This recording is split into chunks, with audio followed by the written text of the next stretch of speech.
What do you estimate the payback on this entire investment you've made? It's actually priceless because it's not payback, it's return on investment. So Tom has got a lot of sweat equity in here, but the money that he actually borrowed, it would be the cost of the money he borrowed against the savings. And the return on investment is actually every month. So it's paying you money back every month. And that's what we really want to get people understanding, home buyers. So the really cool thing that the municipality could do is sort of undertake some sort of public education or program to teach people to avoid the sticker shock and think about the long-term benefits in terms of savings that are coming back. It's all about sticker shock now. So we got all these fantastic renewable technology, and everybody sits there and looks at it and says, well, you know, the payback is too long. The payback's too long because we don't pay enough for energy.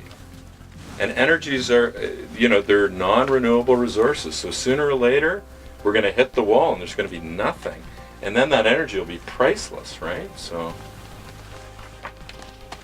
Yeah, and just talking a bit personally, for us, it was part of payback, and it was part of return on investment, and it was part of just the right thing to do, and part of what we saw as a principle in doing. That's how the municipality looks at it when it comes to LEED certified leisure centers, for instance.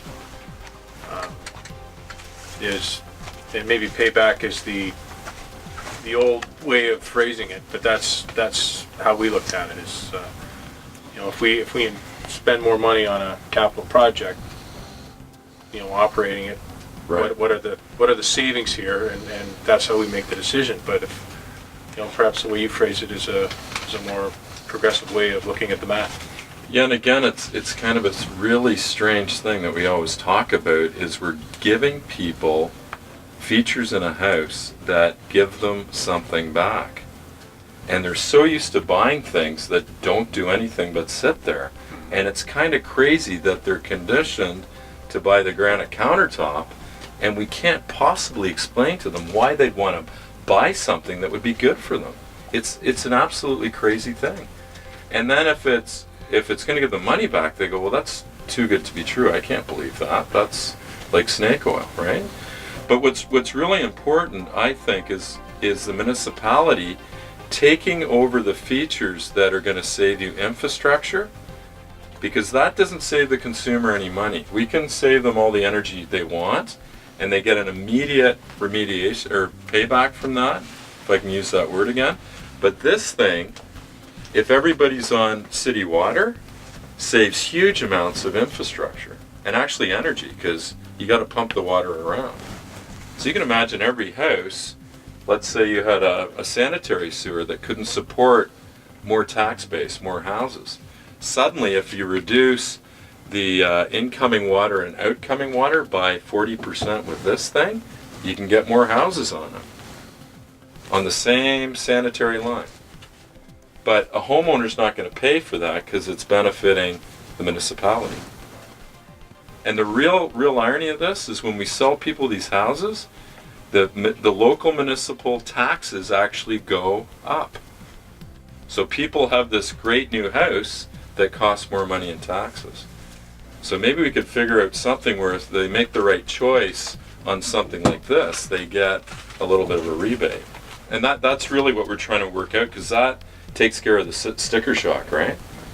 So if somebody's going to buy that $500,000 house and they know they're going to get a little bit of a tax break, they'll do it. But we need everything we can to talk builders into this. But something like this installed is $5,000. So. But it's insane to just waste gray water. It makes no sense whatsoever. So I agree with you. It's funny, Jamie Young, the mayor of East Gwillimbury, yeah, he uses the granite tabletop thing all the time with me. Yeah. And when this comes up, he says, you know, people will think nothing about dropping however many thousand it is for that. It's just wacky. But they don't have a comfort level with investing in something like this. And I just think it's people need to be conditioned. So we started to coach builders to actually say, if you want the granite countertop, you can afford it if you do the Energy Star house. It actually saves you enough money to buy it. But if you just take the granite countertop, you lose that benefit of the savings. Yeah, sorry. Well, last week, one of the guys presenting was from Passive Homes out of Europe, and the question is, well, what's the payback on going this route? And he says, well, what's the payback on buying that granite countertop? 0. Right? Yeah, it's better than Right? the granite countertop. It's just like, so he always comes out, so what's the payback on getting the granite countertop? The perceived resale value, and how do you, seriously, how do you ever Exactly. put a figure on it? Yeah. So People have it in their heads. It's just an interesting thing that how we responded to it. I thought it was quite good. And one of the things Tom didn't actually talk about in here, there's tons of the invisible energy that everybody's wasting is electricity. You know, so if we start looking at lighting, these fan motors in here, that uses 80% less hydro. It's using 80 watts to run continuously.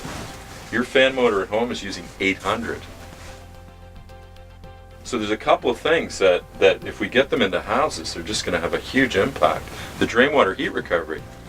Think about it, when everybody gets up in the morning to take a shower, that water is used for 2 seconds and it's gone. If we can reclaim some of that, it has a huge impact. So you know, these strategies, local strategies, don't have to be really fancy. It's just a matter of you guys understanding what all the choices are. And I'm an advocate of you creating a system where builders can come in and actually choose their programs so that they can market it and differentiate themselves. So it is the granite countertop again, but it's just something else they're going to be selling, like the solar water collector. Peter said that one subdivision is going all solar in Richmond Hill. So we just need that one subdivision in a locality to start leveraging everybody else.